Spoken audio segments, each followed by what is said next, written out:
Hello everyone, welcome to my channel.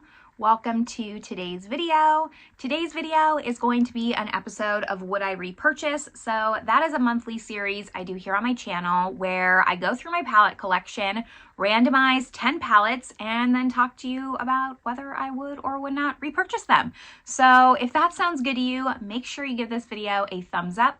Subscribe if you haven't yet. I would love it if you stuck around, but with all that, let's just get started.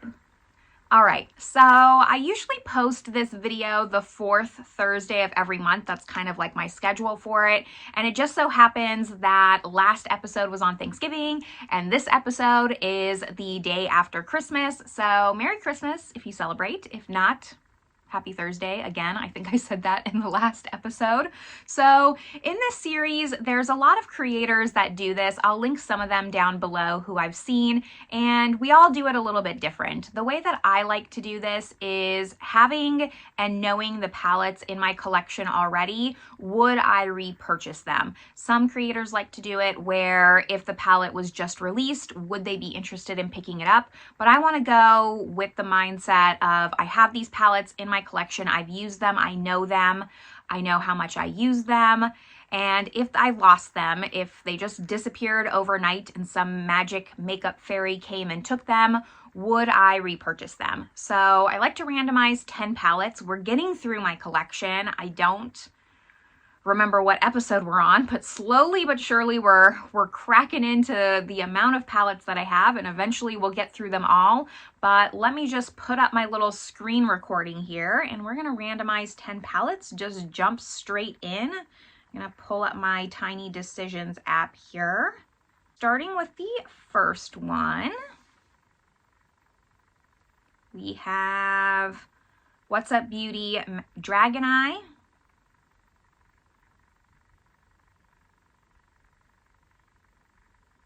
Klarity So Mermazing. These are all palettes that I've used, by the way. Any ones that I haven't done speed reviews on. Linda Hallberg Smoke It Out, that was 3. Are not included in this wheel. Eventually I will need to update it. Peripera Hip Gray, that was 4.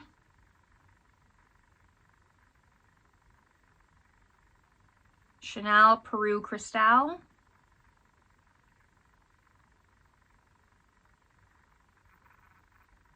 Lethal Wildlife, that was 6. Beauty Bay Reckless Romance.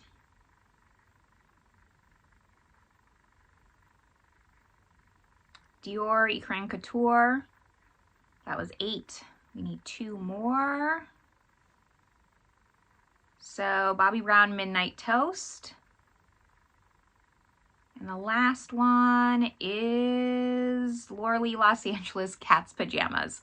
All right, so I am gonna go find those palettes, pull them, and we'll get to talking about them.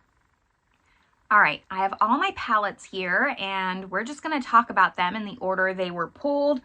The first one should be an obvious answer because I have talked about great length about this brand. It is the What's Up Beauty Dragon Eye.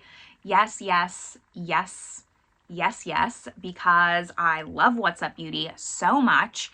I love all their color stories. I know a criticism that the brand has gotten is a lot of their mattes in every palette look the same. Look, they're mattes that I like, they're mattes that I use. I don't care that much. I mean, obviously, maybe if I have 10 palettes from them, I'm gonna care, but I only have 3, and I like having a palette where I can just pull the one palette, not have to pull a bunch of different palettes to make one eye look. So these are the mattes I'm going to use. I'm not going to complain about it. I love this palette so much. It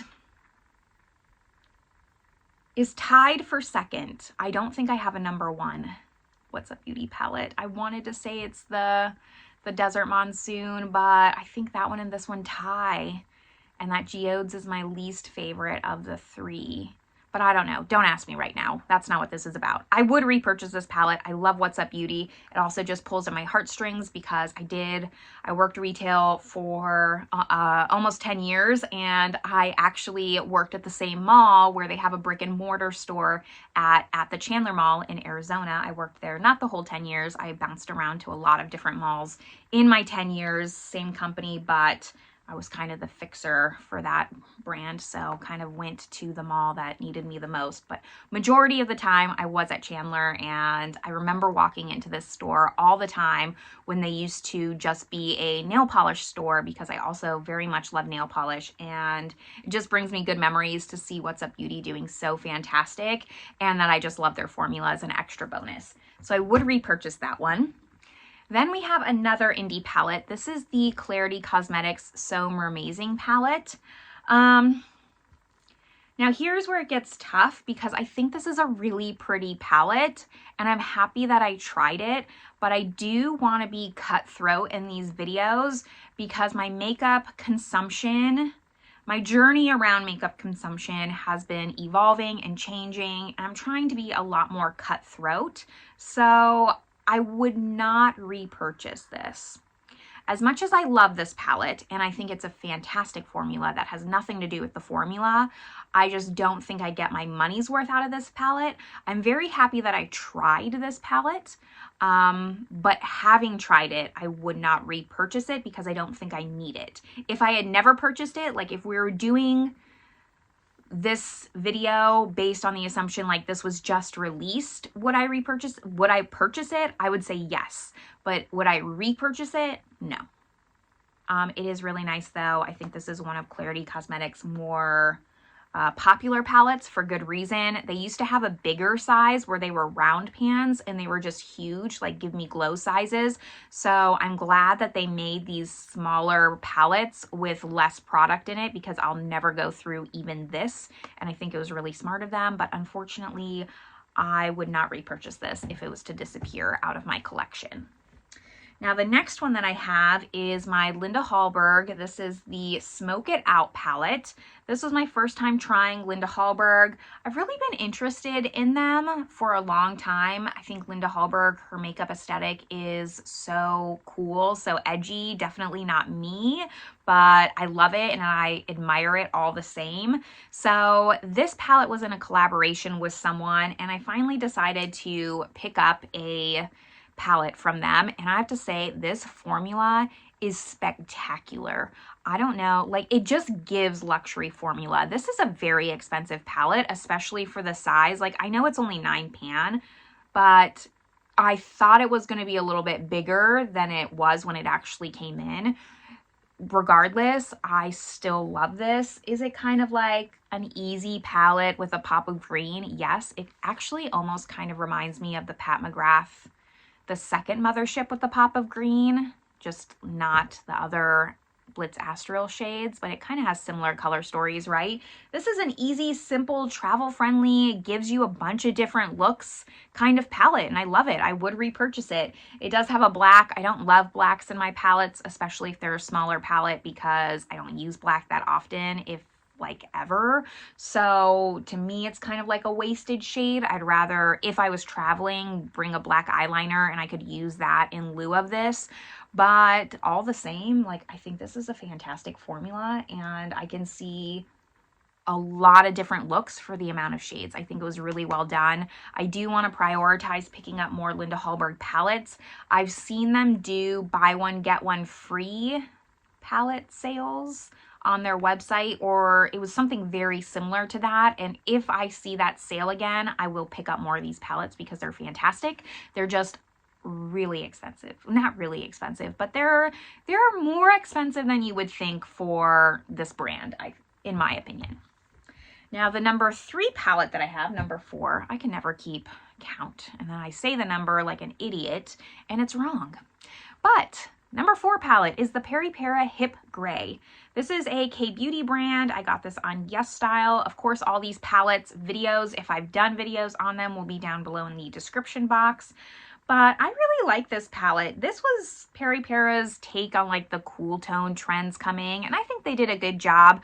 I would repurchase this mainly because I don't have that much K-Beauty eyeshadows in my collection. So I think that it fills a hole in my collection as far as like that light wash of color. Do I have cool tones in my collection? Obviously, yes, I love cool tones, but I don't have anything that much like this. I have two other Peripera palettes, 3 total, and this was the last one that I purchased, and I very much like it. I'm very happy with it. I like that it's not just grays, like you have more of those taupe brown cool tones. So I think this is a very cute palette, and I think especially because it wasn't that expensive, like $18, I would repurchase this if this was to disappear from my collection. I'm gonna say yes. Now we get into some luxury. This Chanel quad here. This is the Parure Cristal 328 is the number. And this was a limited edition palette. When this came out, I thought I had to have this. I didn't think my life would be complete. I could not leave this earth unless I owned this palette, and I spent the money on it. And then for some reason it sat in my drawers and I just didn't remember it. I think when I talked about this in my speed reviews after coming back from doing a first impression, I even said like this got lost in my speed reviews drawer. I just really forgot about it. The formula is nice. And for Chanel, like I think it's their better formula compared to their like not limited edition quads that they have. I think this is a better formula than those, but it just doesn't stand out for some reason. I don't, when I think of my Chanel quads, I don't remember this one. I remember every other one that I have other than this, like if you asked me to list them. So I'm going to say no to this, even though it's beautiful. I love the gold background. I love the baked shadows. They give a really pretty effect on the eye. Again, really nice formula, but if this disappeared out of my collection, I don't even know that I would notice, is what's sad. So I have to say no. Unfortunately, I'm sorry, Chanel quad, but I have to say no. Now we move on to some indie. So this little Lethal Cosmetics, this was the Wildlife quad. This was actually one of my first indie purchases. This was my first lethal purchase. I know that because they came out with 4 charity quads, 1 Wildlife, 1 Rescue, and then there were 2 other palettes that I didn't buy. I know I bought the Wildlife and I bought the Rescue because those were the ones that I really gravitated towards, but there was like a blue and a green, and I think I just didn't like those color stories. This is what this looks like. Despite this being my first lethal palette and what got me to fall in love with lethal cosmetics, I would have to say no to this one, only because like these 2 browns are pretty basic, great formula. Lethal Cosmetics has one of the superior matte formulas for me and what I like. It's just, I don't love this shade. I don't feel like it matches the palette really. Like it doesn't just fill that like warm brown vibe. It's like kind of like this pewter gunmetal silver. So I didn't even think that it matched the palette when I tried this out. I'm pretty sure I did a dedicated video on this. So that's 25% of the palette I don't love. The mattes being like, you know, I have these mattes, only leaves me with 1 shade. And even then, like, I probably have this shade in another palette. So it's just a little bit repetitive for me is what it comes down to, and why I would say no, I would not repurchase it. At the time though, like no regrets. I'm glad that I did buy it. I'm glad that I got to try Lethal's formula.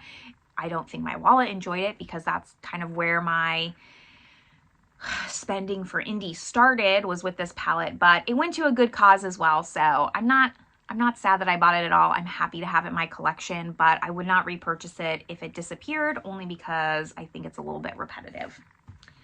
Now we have my first Beauty Bay purchase. So a lot of firsts in this video. My Beauty Bay Reckless Romance. This was my first Beauty Bay palette purchase.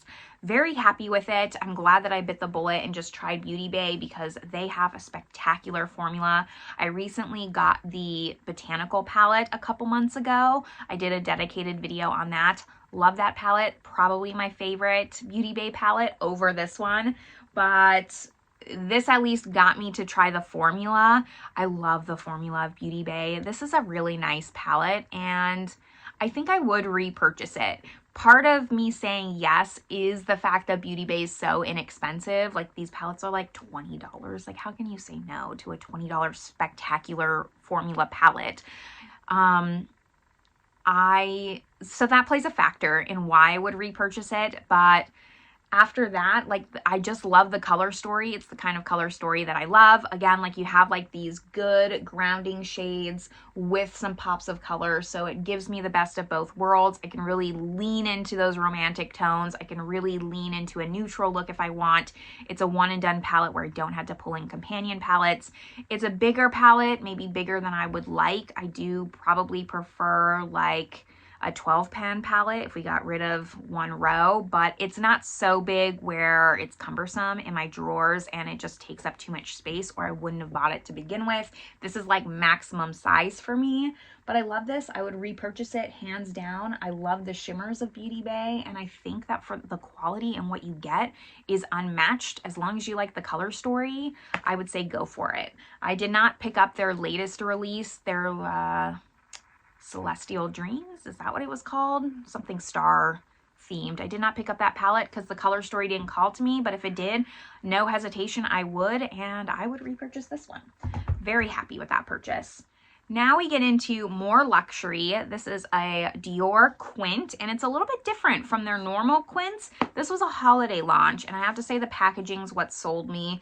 This is called the Ecrin Couture, I think, and this is what it looks like.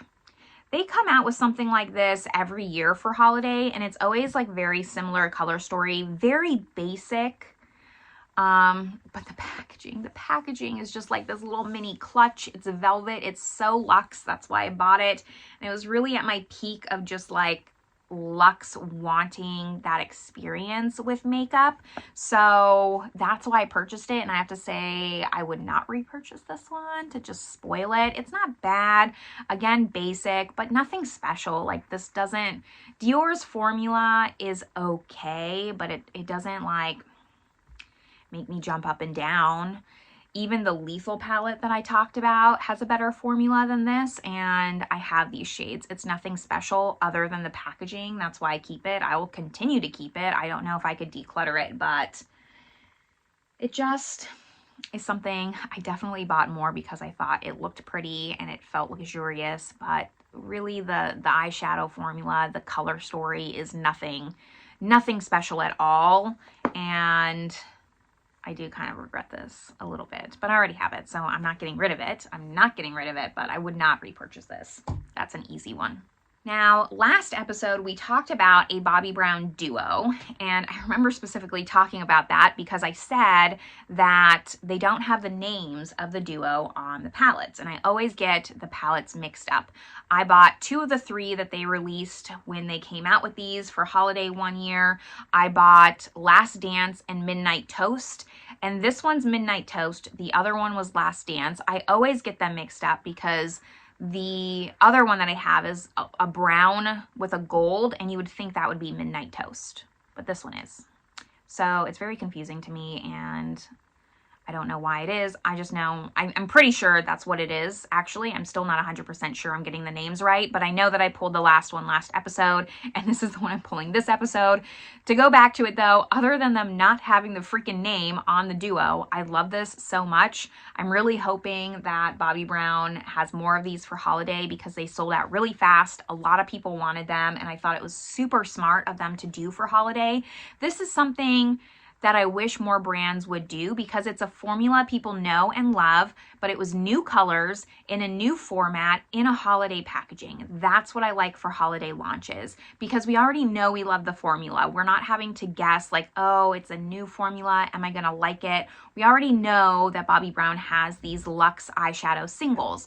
Very expensive, but they are nice. To come out with a duo in this one and done eye look, genius. Not repeating color stories, so people who already have existing shades don't have to worry about it, and it comes in this beautiful component. So I think this was a win all around. Like I said, I hope Bobbi Brown comes out with more of these this holiday time. Maybe they already did and I just don't know about it. Let me know down below in the comments. But I would absolutely repurchase this. This is expensive, yes. I just talked about the Dior not being worth it.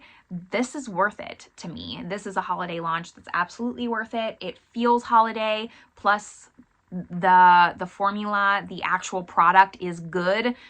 The Dior doesn't stand out. So yes, I would repurchase this and I hope that they come out with more. And my very last palette is one of the oldest palettes in my collection. Maybe. How old is this palette? Don't actually tell me. I don't want to know. But it's the Laura Lee Los Angeles Cat's Pajamas palette. I used to watch all the original YouTubers back before they were not controversial. And, you know, it is what it is. That was a long time ago, but I did buy this palette and I would not repurchase it. I know a lot of people gave Laura Lee slack for the packaging just not being like cohesive, like this glitter and then the floral on the inside. I think it's fine. I don't mind it. It doesn't bother me at all. But for me, really what it comes down to is this is just not my color story. If you know anything about me, I don't lean into warm tones that much, especially like really kind of like this type of warm tone, I prefer something a little bit cooler. I bought this mainly for the influencer, not the color story. It was not something I was thinking through. I don't think it was very expensive at the time. So it wasn't like this was a $60 palette or something like that I wasted my money on, but it definitely was for sure a waste of money. For having this for years and years and years, I've probably used it less than 10 times, if I'm being honest. So no, I would not repurchase it, unfortunately, due to the color story just not being me. And that is all 10 palettes. So let's tally this up. And true to form, I have a 50-50 split. So the ones I would not repurchase: the Laura Lee Los Angeles Cat's Pajamas, the Klarity So Mermazing, the Chanel Parure Cristal, the Lethal Cosmetics Wildlife Palette, and then the Dior Ecrin Couture. The ones I would repurchase are the Bobbi Brown Duo, the Peripera Hip Gray, the What's Up Beauty Dragon Eye, Linda Hallberg Smoke It Out palette. Can't recommend this palette enough, honestly. I think it's just an underrated brand in general. And then the Beauty Bay Reckless Romance. So I have a 50-50 split. I'm happy with that. It always makes me a little bit sad when I have more no repurchases to repurchases, because that just tells me that I maybe need to reevaluate my collection a little bit. But half and half, I'm okay with. At least it's even. I do plan, I mention this in every single episode, but I do plan on continuing this series once I get through all of my palettes, maybe talking about all the ones I said I would not repurchase and maybe doing some kind of chopping block series on that. I'm playing around with it. I'm just speaking it out loud into the universe, hoping ideas come to me. But I do want to continue the series once I get through with all of my palettes, doing something with that. But that's all the palettes that I have for today's episode. Of course, I'd love to hear your opinions. If you would repurchase ones that maybe I wouldn't, or vice versa, all your thoughts down below. But this is where I'm going to leave you all. I hope you're having a great one, and I will see you in my next video. Bye, everyone.